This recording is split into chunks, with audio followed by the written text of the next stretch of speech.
আটিয়া সালাফিয়া শিশু মাদ্রাসার উন্নতিকল্পে এবং পরিচালনায় আজ ৬৫তম ইসলামী আলোচনা সভা, তারিখ ১৫ জানুয়ারি ২০২৫ বুধবার। আজকের এই আলোচনা সভাটিকে সফল করার জন্য যারা সার্বিক দিক থেকে সাহায্য এবং সহযোগিতা করেছেন তাদের প্রত্যেকের নাম স্বতন্ত্রভাবে নিয়ে শুকরিয়া আদায় করা সম্ভব নয়। তারপরেও আজকের সভার সভাপতি, সহসভাপতি, অতিথি এবং বিশেষ অতিথি সহ দূর দূরান্ত থেকে যেসব দিনী ভাই এবং বোনেরা এবং আপনাদের অত্র থানার প্রশাসন, আইন শৃঙ্খলা বাহিনী সহ যারা এখানে উপস্থিত হয়েছেন, আল্লাহ সুবহানাহু ওয়া তাআলা তুমি তাদের প্রত্যেকের নেক নিয়াত এবং নেক আমলগুলোকে কবুল করে নাও, সকলে পড়ি আমিন। মহান সত্তা আল্লাহ সুবহানাহু ওয়া তাআলার কাছে দোয়া, এই প্রার্থনা, আল্লাহ সুবহানাহু ওয়া তাআলা আমরা মানুষ, আমরা কম বেশি ছোট বড় ভুল ত্রুটি বিচ্যুতি গুনাহ পাপ অন্যায় করে থাকি। আজকের এই আলোচনা সভার ওসিলায় আমাদের পেছনের ছোট ছোট গুনাহগুলোকে তুমি ক্ষমা করে দাও, সকলে পড়ি আমিন। সম্মানিত সুধী, বাদ মাগরিব থেকেই বিভিন্ন আলোচক তারা পবিত্র কোরআনুল কারীম এবং হাদিসে মুবারাকা থেকে অনেক গুরুত্বপূর্ণ আলোচনা আপনাদের সামনে পেশ করেছেন। আজকের এই আলোচনা সভার অন্তিম লগ্নে আপনাদের সামনে উপস্থিত হয়েছি একটি নির্দিষ্ট বিষয়ের উপরে আলোকপাত করার জন্য। আজকে যে বিষয়ে গুরুত্বপূর্ণ আলোচনা হবে, আলোচ্য বিষয় যে আমলে জান্নাতে ঘর পাওয়া যায়। কি বললাম বলেন তো? আরো জোরে বলেন। হয়নি, আরো জোরে। এতক্ষণ তো খুব চিৎকার মারছিলেন। যখন আমি খুতবা পাঠ করছিলাম নিজের আপোষে কথা বলছেন। এখন আপনাদেরকে জিজ্ঞাসা করলাম আলোচ্য বিষয় কি, তো এই গুটি কয়েক ৮-১০ জন মানুষ বলছেন, বাকি কি ঘুমাচ্ছেন নাকি? এখন বলেন আলোচ্য বিষয়টা বলেন, আবার বলেন।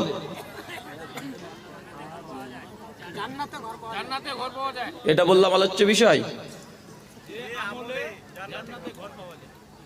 তাই না? আলোচ্য বিষয় যে আমলে জান্নাতে ঘর পাওয়া যায়, মানে এমন কিছু আমল আজকে আপনাদেরকে বোঝানোর চেষ্টা করব, যে আমলগুলো দুনিয়াবী জীবনে যদি করতে পারেন তাহলে আল্লাহ সুবহানাহু ওয়া তাআলা আমাদের প্রত্যেককে জান্নাতে একটা করে ঘর আগে থেকে আমাদের জন্য ফাইনাল করে রাখবেন। যদি আপনি চান, এখন আপনি কলকাতায় যাবেন, আপনি ট্রেনে টিকিট কাটার জন্য আগে রিজার্ভেশন কনফার্ম করতে হয় না? তো রিজার্ভেশন কনফার্ম করার জন্য কিছু অর্থ ব্যয় করতে হয়, কিছু সময় ব্যয় করতে হয়। তারপর আপনার কনফার্মেশন নোটিফিকেশন মোবাইলে হোক বা কোনো প্রিন্ট আউটের মাধ্যমে আপনার হাতে দিয়ে দেওয়া হয়।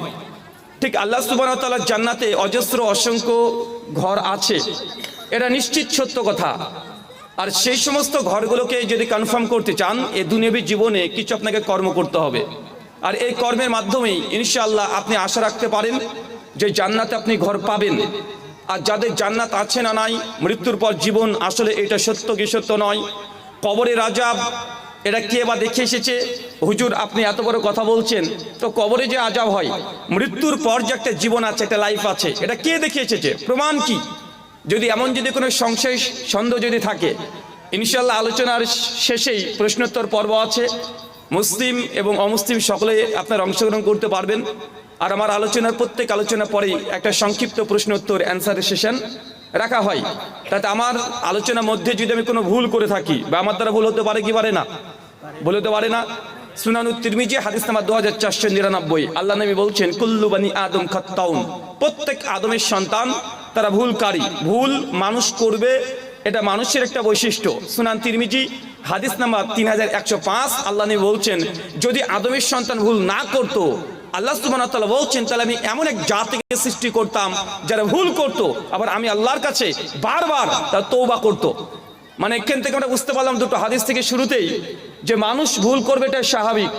সে আলেম হোক, সে যত বড় মুফতি মুহাদ্দিস ফুকাহা হোক, যত বড় পণ্ডিত মহাত্মা মহাপুরুষ হোক, আর যত বড় অ্যালবার্ট আইনস্টাইন থেকে শুরু করে দুনিয়ার যত মানুষ আছে, সকলের দ্বারা ভুল হওয়া সম্ভব।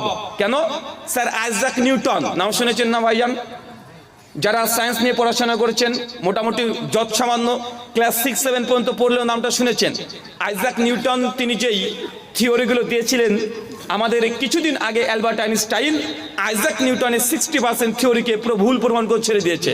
মানে বিজ্ঞানের মধ্যে, সায়েন্সের মধ্যেও একজন বিজ্ঞানী আরেকজন বিজ্ঞানী ভুল ধরে কি ধরে না?